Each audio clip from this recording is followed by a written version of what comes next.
안녕하세요. 크리스찬 독서실입니다. 오늘은 김남국 목사님의 내가 믿음을 아느냐 두 번째 시간입니다. 챕터 2 하늘과 땅 어느 쪽을 선택할 것인가. 믿음의 길을 가던 롯 세상을 선택하다. 저는 성도들에게 성경을 읽을 때 본문의 시대 안으로 들어가라고 말합니다. 연극을 볼 때 상상하듯이 성경도 상상력을 발휘하면서 보면 더욱 재미있습니다. 또 성경 속으로 깊게 들어갈 수 있습니다. 드라마에서 벼랑간 새로운 인물이 부각되면 그가 앞으로 문제의 핵이 되리라는 것을 짐작할 수 있습니다. 마찬가지로 아브라함의 이야기에서 갑자기 롯의 일행이 부각되는 것은 이제부터 롯의 문제가 벌어질 것임을 암시합니다. 아브라함의 일행 롯도 양과 소와 장막이 있으므로 그 땅이 그들이 동거하기에 넉넉하지 못하였으니 이는 그들의 소유가 많아서 동거할 수 없었음이니라. 그러므로 아브라함의 가축의 목자와 롯의 가축의 목자가 서로 다투고 또 가나안 사람과 브리스 사람도 그 땅에 거주하였는지라. 실제적인 문제가 벌어지기 시작한 것입니다.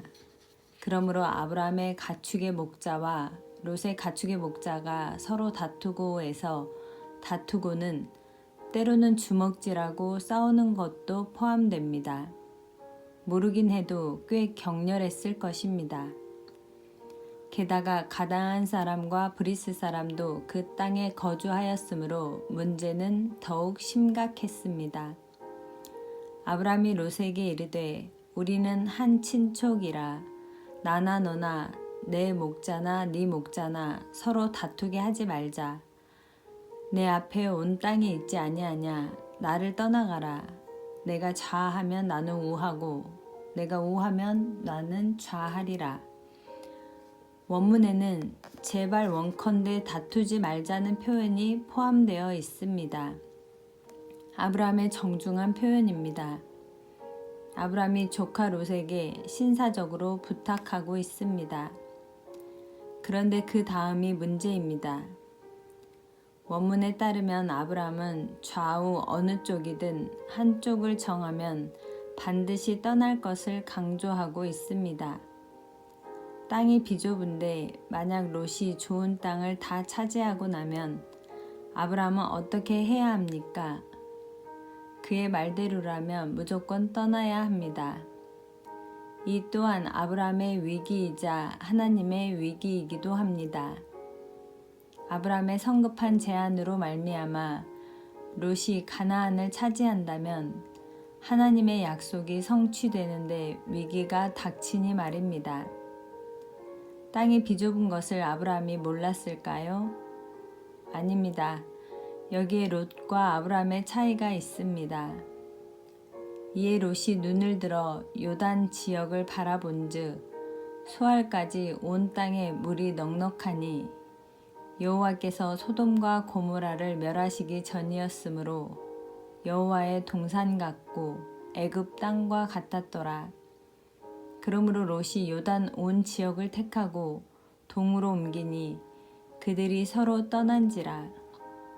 선택권을 얻은 롯은 요단 온 땅을 받습니다. 그는 세상의 풍요로움을 쫓았습니다. 그가 보기에 그곳은 여호와의 동산 같고 애굽 땅과도 같았습니다. 그런데 여호와의 동산을 본 사람이 있습니까? 주일학교에서 그림 전시회를 열기 위해 아이들에게 각자 자기가 상상한 천국을 그려보라고 했습니다. 어떤 아이는 다양한 로봇이 가득한 천국을 그렸고 또 어떤 아이는 아름다운 꽃밭을 그렸습니다. 놀라운 점은 아이들이 그린 그림이 다 제각각이었다는 것입니다. 아무도 천국을 본 자가 없기 때문이지요. 또 한 가지 특징은 모두가 자기가 본 것 중에서 최고를 그린다는 것입니다. 천국을 묘사하기 위해서 아이들은 자기가 경험한 것들 중에서 가장 아름답고 좋은 것을 찾아 그렸습니다. 애굽에 내려갔다가 아브람은 영적 이질감을 느꼈는데 롯은 동질감을 느끼고 돌아왔습니다. 롯에게 애굽은 여호와의 동산과도 같았습니다. 어쩌면 아브람을 따라 애굽을 떠나온 곳이 못내 아쉬웠을지도 모릅니다. 그러나 아브람에게 애굽은 다시 돌아가고 싶지 않은 땅이었습니다. 그렇다면 롯이 구원을 못 받았을까요? 롯도 구원을 받았습니다.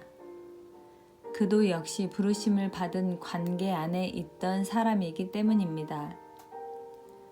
우리식으로 말하자면 그리스도인이었던 것입니다. 아브람이 롯을 가리켜 우리는 한 친족이라고 하지 않았습니까? 이것은 단순히 삼촌과 조카 사이를 가리키는 말이 아닙니다. 아브람은 롯을 본토 친척 아비집을 함께 떠나온 신앙 공동체로 여겼습니다. 사람은 자기가 보기에 아름답고 좋아 보이는 것을 쫓아갑니다. 롯에게는 애굽이 아름다운 곳이었고 그래서 세상의 아름다움에 반응하기 시작했습니다. 믿음의 길을 가던 롯이 세상을 선택한 것입니다. 알미 주는 여유, 나를 떠나가라. 롯이 요단 지역을 선택하기 전까지 아브람은 그가 어느 땅을 선택할지 알 수 없었습니다. 그런데도 네가 좌하면 나는 우하고 네가 우하면 나는 좌하리라 하는 배짱이 어디서 나왔을까요?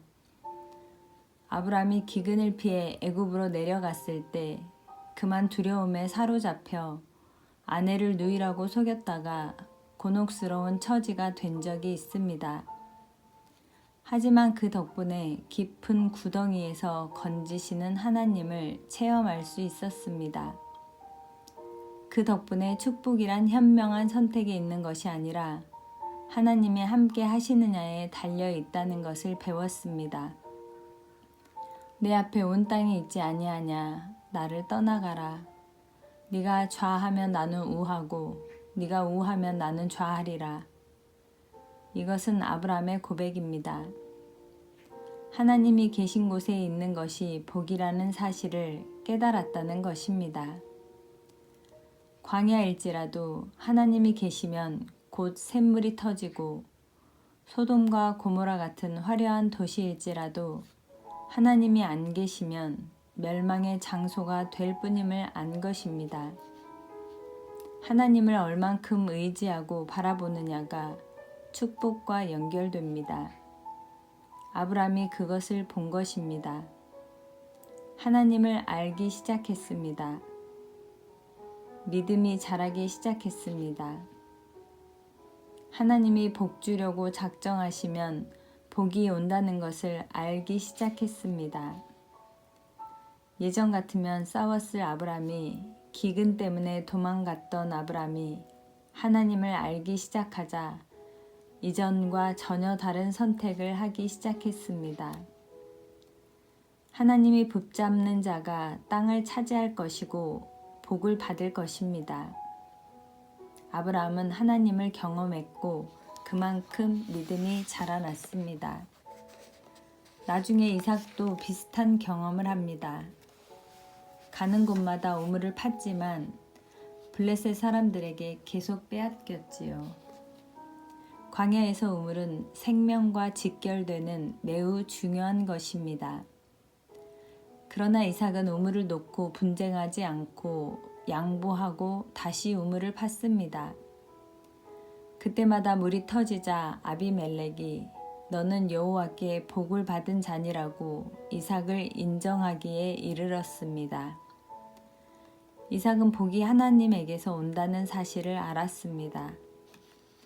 롯이 아브라함을 떠난 후에 여호와께서 아브라함에게 이르시되 너는 눈을 들어 너 있는 곳에서 북쪽과 남쪽 그리고 동쪽과 서쪽을 바라보라. 보이는 땅을 내가 너와 네 자손에게 주리니 영원히 이르리라. 내가 네 자손이 땅의 티끌 같게 하리니 사람이 땅의 티끌을 능히 셀 수 있을진데 네 자손도 세리라. 너는 일어나 그 땅을 종과 행으로 두루 다녀보라. 내가 그것을 네게 주리라. 롯이 눈을 들어 본 것과 하나님이 아브람에게 눈을 들어 보라, 바라보라고 한 것을 비교하시길 바랍니다. 아브람은 세상을 보지 않았습니다. 왜? 하나님이 자기를 넉넉히 이끌어 가실 것을 알았기 때문입니다. 롯이 떠난 뒤에야 하나님의 말씀을 듣고 눈을 들어 바라봤습니다. 이처럼 우리도 하나님이 주신 것을 바라봐야 합니다. 이것이 꿈이고 비전입니다. 롯은 아브람 곁에 있지 않음으로써 하나님의 비전에서 제외되었습니다. 롯의 가장 결정적인 실수입니다. 여기서 제외됨으로써 나중에 소돔과 고모라의 전쟁터에 끌려가는 수치를 당한 것입니다. 이때부터 롯은 수치의 역사를 쓰기 시작합니다. 하지만 롯이 자진해서 먼저 아브람을 떠난 것은 아닙니다. 땅이 부족했기 때문에 상황이 안 돼서 아브람의 제안을 듣고 선택한 것뿐입니다. 그러나 그 선택이 어떤 결과를 낳을지 그때는 알지 못했습니다. 지금 우리의 선택도 마찬가지입니다. 어떤 결과를 낳을지 알 수 없습니다. 죄가 무엇입니까? 관역에서 빗나가는 것입니다. 윤리, 도덕으로만 죄를 보지 마십시오. 죄의 본질은 방향성입니다. 그래서 죄에서 돌이키는 회개는 180도 돌이키는 것을 의미합니다. 자기 뜻대로 살다가 하나님의 뜻대로 살기로 180도 돌이키는 것이 바로 회개입니다. 회개는 눈물 한 방울 없이도 할 수 있습니다. 의지로 방향을 돌이키는 것이기 때문입니다. 정확하게 하나님 쪽으로 방향을 트는 것입니다. 방향을 바꾸지 않고 울기만 하는 것은 후회에 지나지 않습니다. 아브람은 눈을 들어 하나님을 바라봤습니다. 이것이 믿음입니다. 하나님은 그런 그에게 땅의 티끌만큼 많은 자손을 약속하셨습니다.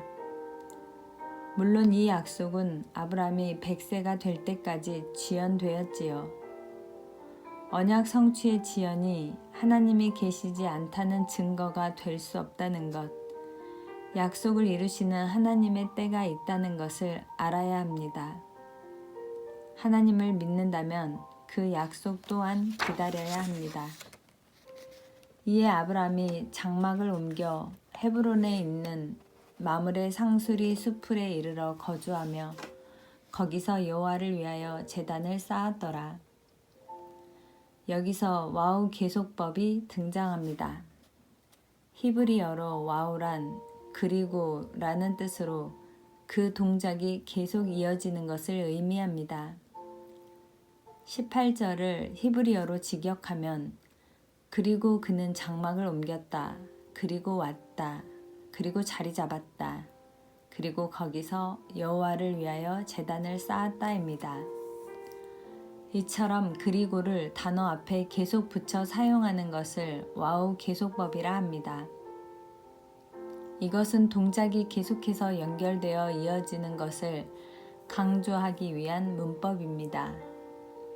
즉 아브람이 하나님의 말씀에 꾸준한 태도로 순종하는 모습을 나타냅니다. 기근을 피해 애굽에 다녀오는 동안 아브람 안에서 하나님께 순종하는 믿음이 자랐습니다.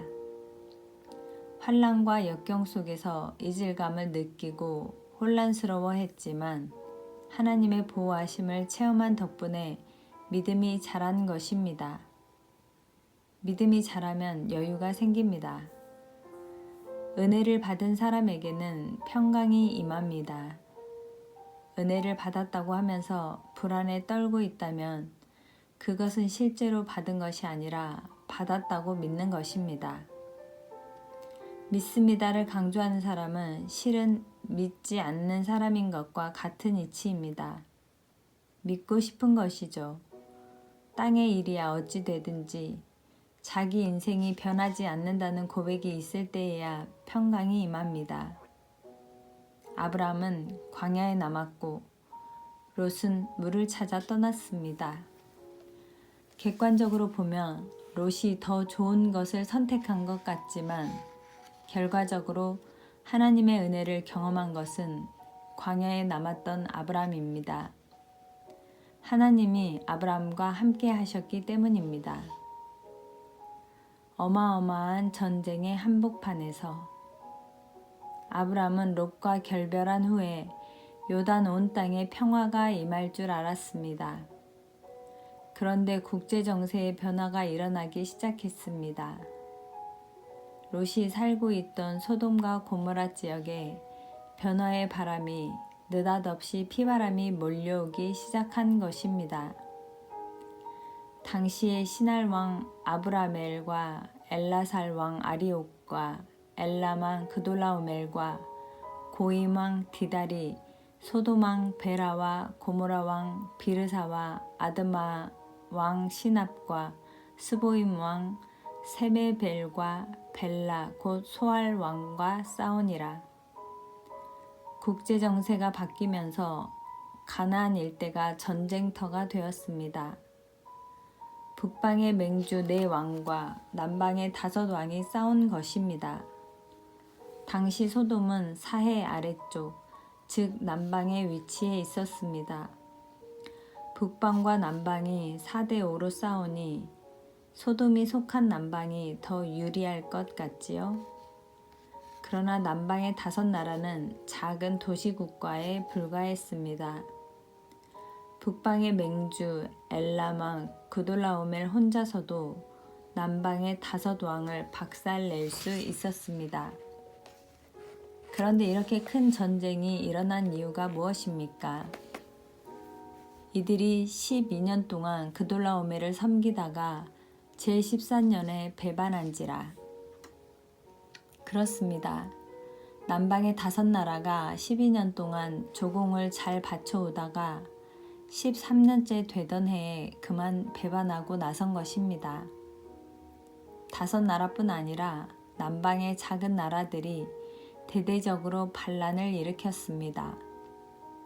때문에 북방의 맹주 4나라가 연합하여 한 번에 그 지역 전체를 평정하기로 하고 거대한 피바람을 일으키며 내려온 것입니다. 제14년에 그돌라오멜과 그와 함께한 왕들이 나와서 아스드롯 가르나임에서 르바 족속을, 함에서 수수 족속을, 사회 기랴다임에서 엠 족속을 치고 호리 족속을 그 산 세일에서 쳐서 광야 근방 엘바란까지 이르렀으며 그들이 돌이켜 엔 미스밧 곧 가데스에 이르러 아말렉 족속의 온 땅과 하사손담 아래 사는 아모리 족속을 친지라. 빗자루로 쓸어버리듯 족속들을 치며 즉 죽이며 내려갔습니다.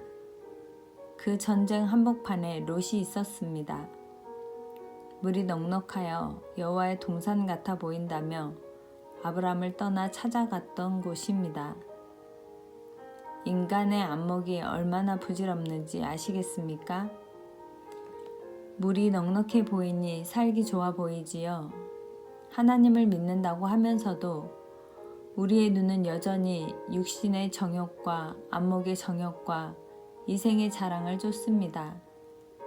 실제로 그렇지 않습니까? 우리는 이것이 있어야 살고 저것이 있어야 잘 살 수 있다고 말합니다. 그걸 손에 쥘으로써 다른 것들을 이룰 수 있는데도 말입니다. 에덴인 줄 알고 갔더니 지옥이에요. 성공할 줄 알았는데 폭삭 망합니다. 저는 하나님 앞에서 뭔가를 결정할 때면 어머니의 말씀을 생각하곤 합니다. 인생을 오래 살아본 사람만이 할 수 있는 말이 있지 않습니까? 제가 결혼한 후에 문중의 어른들을 뵙고 인사하기 위해 어머니와 함께 시골에 내려갔습니다. 오랜만에 문중의 어른들이 만나서 대화를 나누다 보면 자연스럽게 옛날의 즐거운 일이나 불미스러운 일들이 오고 가게 됩니다. 과거를 모르는 우리는 그저 어른들의 이야기에 귀 기울이고 있는데 어머니께서 친척 어르신과 과거에 서로 다투었던 이야기가 나왔습니다. 그러자 어머니께서 웃으며 그러시더군요. 지나고 나서 보면 아무것도 아닌데. 이 말이 제 마음에 박혔습니다. 단순하지만 삶의 지혜가 담긴 말씀이지 않습니까? 진리의 문제가 아닌 것들, 이 땅의 문제들은 지나고 보면 정말 아무것도 아닙니다. 우리는 주님 나라에 갈 때까지 이 땅에서 믿음의 길을 가야 합니다. 지금은 이것 아니면 망할 것 같은 것이 있을지도 모르겠습니다. 롯처럼 세상의 낙과 즐거움에 빠질 수도 있습니다. 지나고 나서 보면 아무것도 아닌 것을 위해서 애쓰지 마시길 바랍니다. 우리는 이 다음에 주님 앞에 설 날을 바라보면서 믿음의 길을 가야 하는 사람들입니다.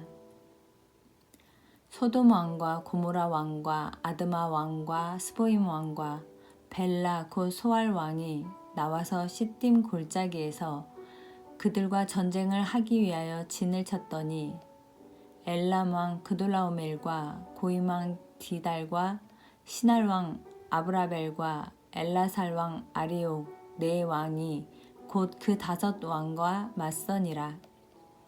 하필이면 어마어마한 전쟁의 한복판에 롯이 서 있었던 것입니다.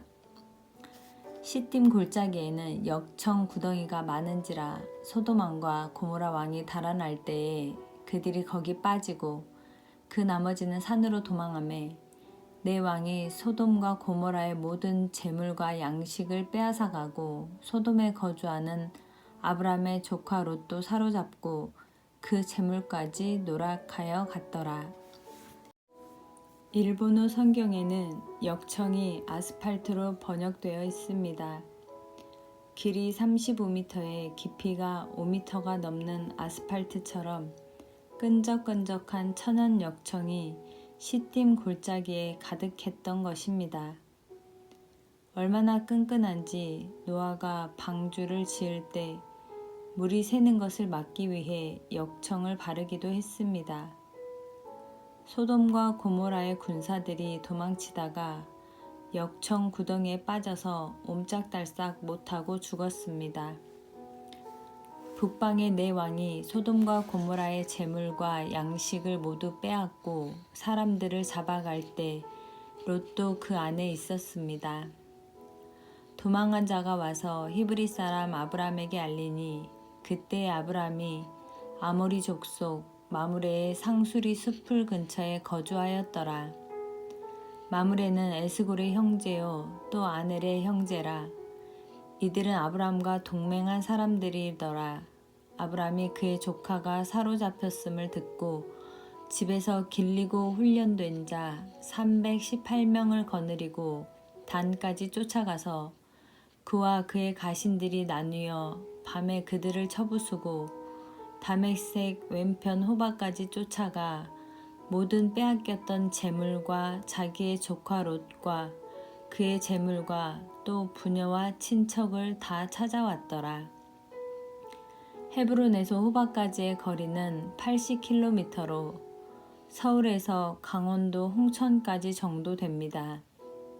아브람은 조카 롯을 구하기 위해 이 먼 거리를 한달음에 달려갔습니다. 아무리 훈련된 자라고 해도 고작 318명으로 북방의 막강한 군사들에 맞선다는 것은 분명히 무모한 짓입니다. 그러나 아브람은 끝내 조카 롯과 롯의 재물과 가족들을 모두 되찾아 왔습니다. 이때가 바로 롯에게 주어진 두 번째 기회였습니다. 자기 안목으로 풍요로워 보이는 곳을 선택한 바람에 전쟁에 휘말리는 고난을 겪었음에도 불구하고 이번에도 그는 아무것도 배우지 못했습니다. 롯은 아브람을 따라가지 않고 소돔과 고모라로 향했습니다. 삶의 어려움이 닥쳤을 때 불평하는 것으로 끝내서는 안 됩니다. 하나님이 그 고난을 통해서 무엇을 가르치고자 하시는지를 보는 게 신앙의 지혜입니다.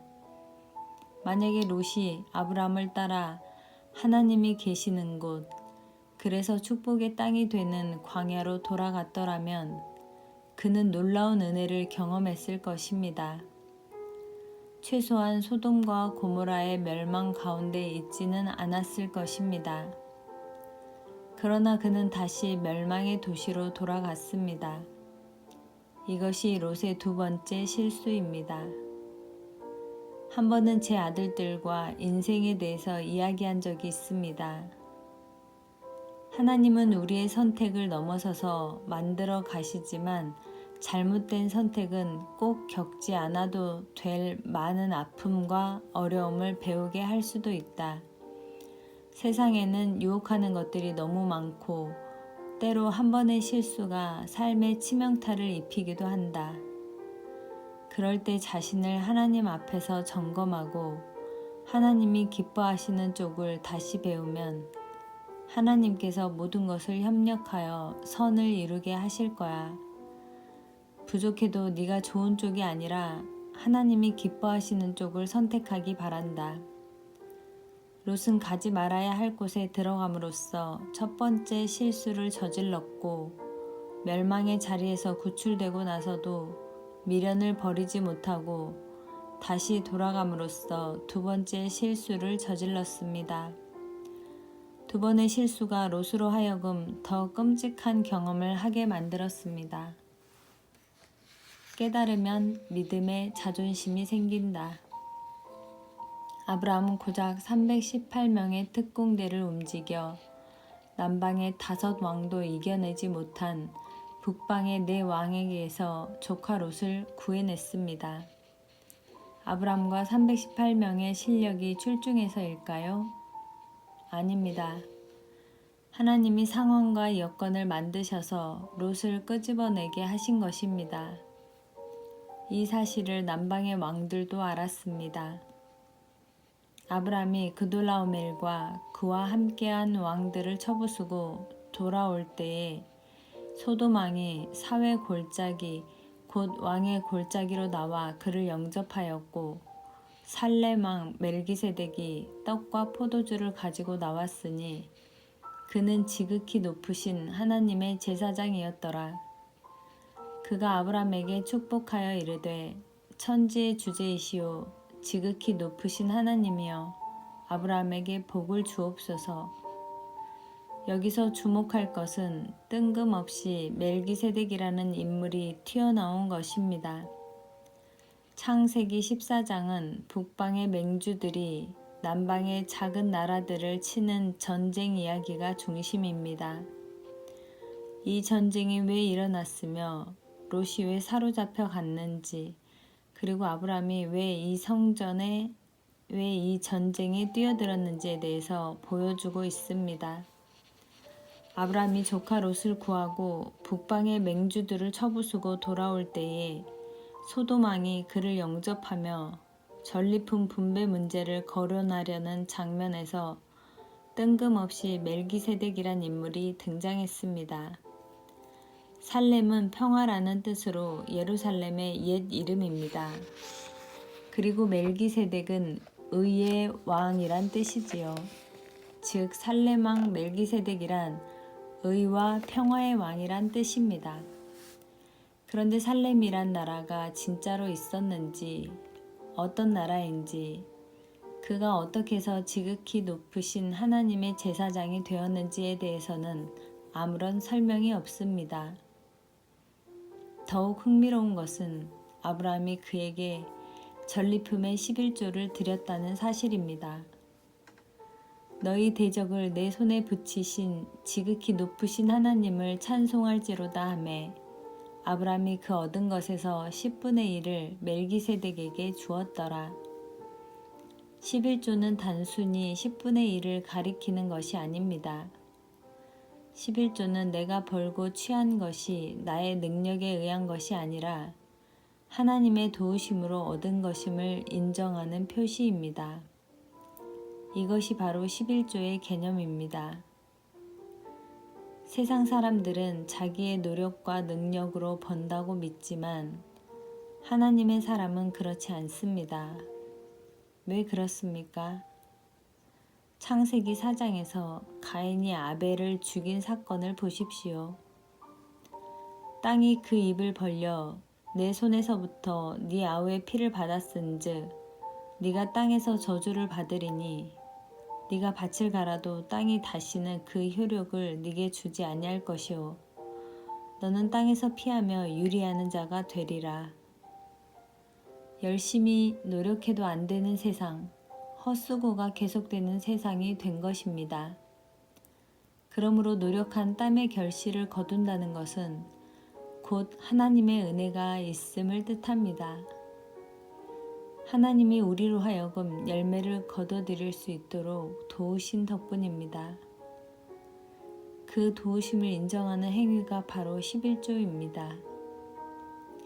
따라서 아브라함이 의와 평화의 왕인 멜기세덱에게 11조를 바친 것은 이 전쟁의 승리가 아브람과 318명에게서 나온 것이 아님을 인정한다는 뜻입니다. 11조를 드림으로써 하나님의 도우심으로 이 전쟁에서 승리했다는 것을 고백한 것입니다.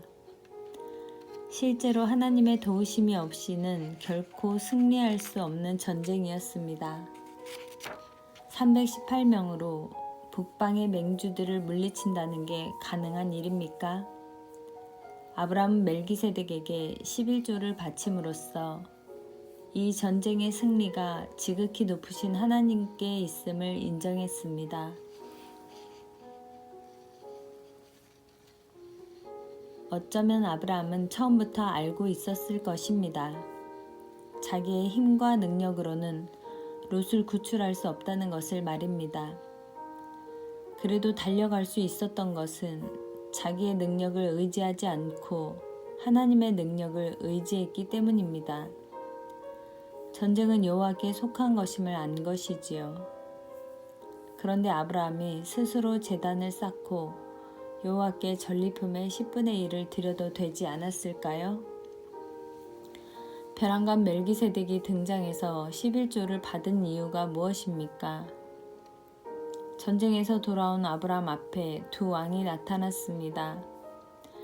소돔 왕과 살렘 왕 멜기세덱입니다. 소돔 왕이 누구입니까?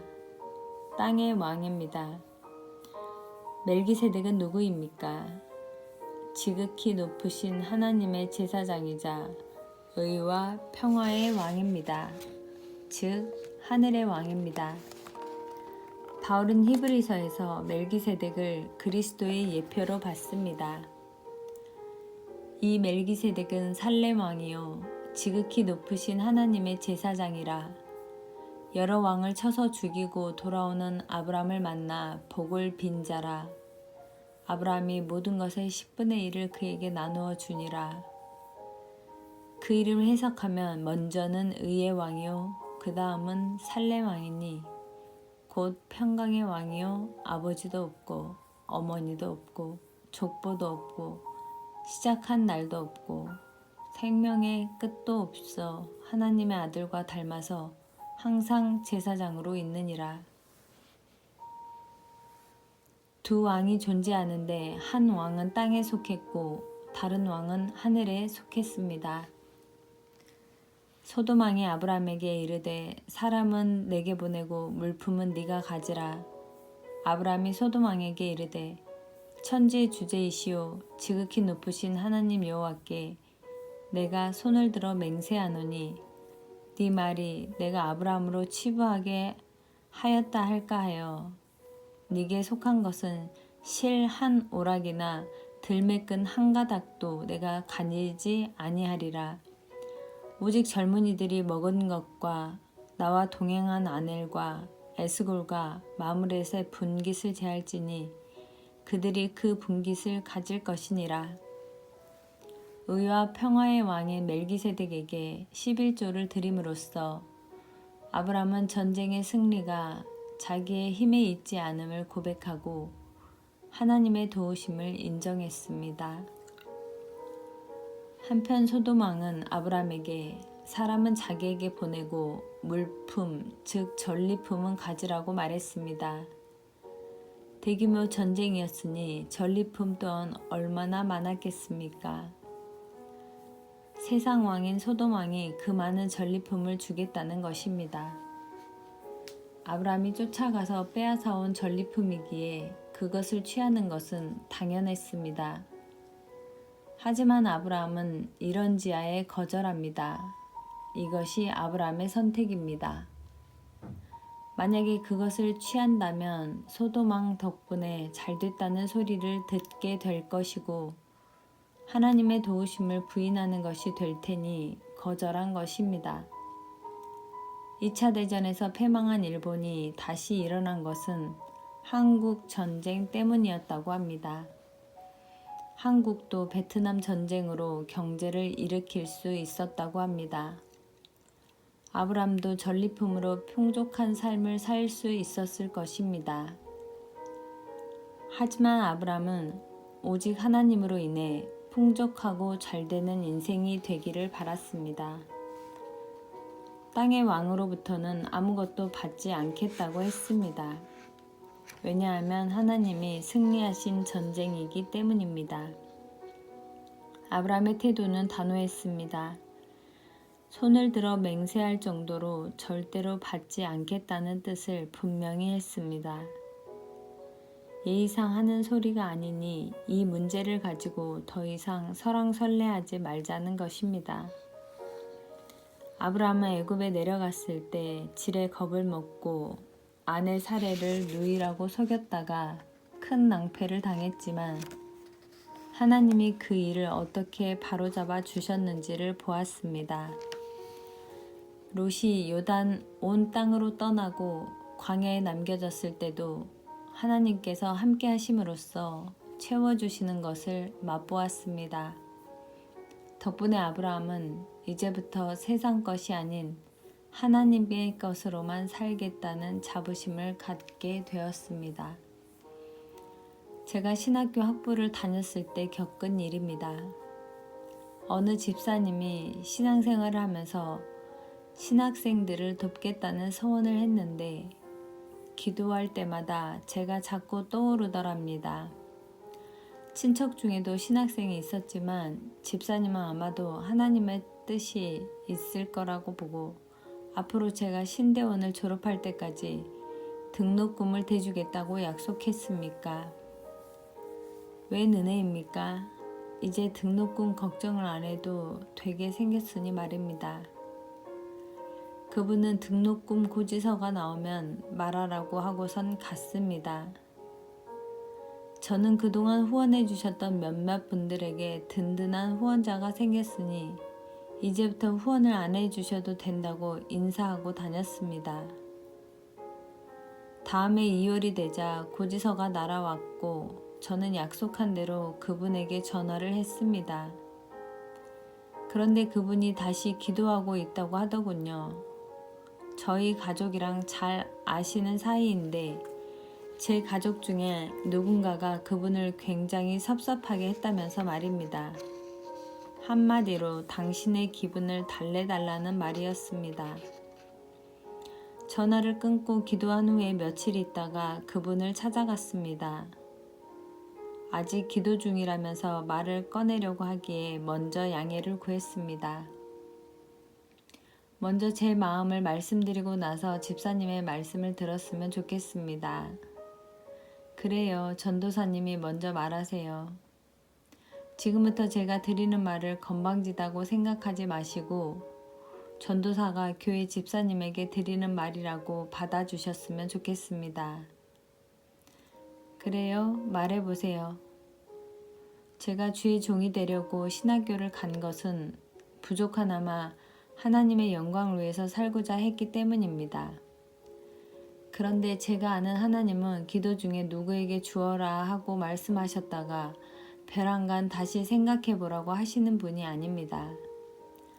저에게 이것은 하나님의 이름이 걸린 중요한 문제입니다.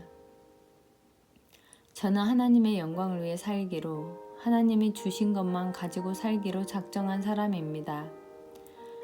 그런데 제 등록금 문제로 자꾸 하나님의 이름이 바람직하지 않게 거론되는 것이 부담이 됩니다. 그러니 약속하신 등록금 후원은 받지 않겠습니다. 그리고 혹시 앞으로도 다른 신학생을 후원하고 싶다면 담임 목사님을 통해 조용히 후원하시든지 아니면 헌금함에 후원할 사람의 이름을 써서 넣으십시오. 그렇지 않으면 자신을 자랑하는 것밖에는 안 될 것입니다. 주의 종들도 사람인지라 사람을 통해 받으면 부담스럽습니다. 후원을 거절하게 되어 죄송합니다. 그렇게 선포하고 난 뒤 밖으로 나와서 하늘을 올려다보며 하나님 저 잘했죠? 하고 웃었습니다. 그러나 다음 순간 후원자들에게 더 이상 후원할 필요가 없다고 말했던 것이 떠올라 앞길이 막막했지만 그래도 하나님께서 채워주시겠지 하고 생각했습니다. 하지만 등록 마감일이 코앞에 닥칠 때까지도 채워주지 않으셨습니다. 사람들에게 등록금을 아직 못 냈다고 광고할 수도 없는 노릇이라 속으로 끙끙 앓기만 했습니다. 그러던 어느 날 저한테 제자 훈련을 받던 자매가 찾아와서 떨리는 목소리로 조심스럽게 말을 꺼냈습니다. 오빠, 저를 교만하다, 주제넘다 생각하지 말고 제 얘기를 끝까지 들어주세요. 자기는 이미 등록금을 냈는데 생각지도 않은 장학금을 받게 되었다는 겁니다. 그래서 기도했더니 하나님이 제게 갖다 주라는 마음을 주셨다는 것입니다. 혹시 자신이 기도 응답을 감정으로 받았을까 걱정되었는지 자매는 제 눈치를 보며 이야기했습니다. 저는 깜짝 놀랐습니다. 정말 절실하게 등록금이 필요한 때였습니다. 저는 결국 후원이 끊겨서 기도 중에 있었다는 것을 털어놓았고 그렇게 해서 가까스로 등록할 수 있었습니다. 그때 배웠습니다. 하나님이 채워주신다는 것을요. 고난과 환난 속에서 배우는 것이 있습니다. 아브람도 전쟁에서 배웠습니다. 전쟁은 자신의 힘이 아니라 하나님께 속했다는 것을요. 그러니 전쟁을 두려워하지 마십시오. 고난이나 환난을 버텨내시기 바랍니다. 오히려 하나님의 영광을 볼 수 있는 기회입니다. 하나님이 하셨다는 것을 드러내는 삶을 사시기 바랍니다.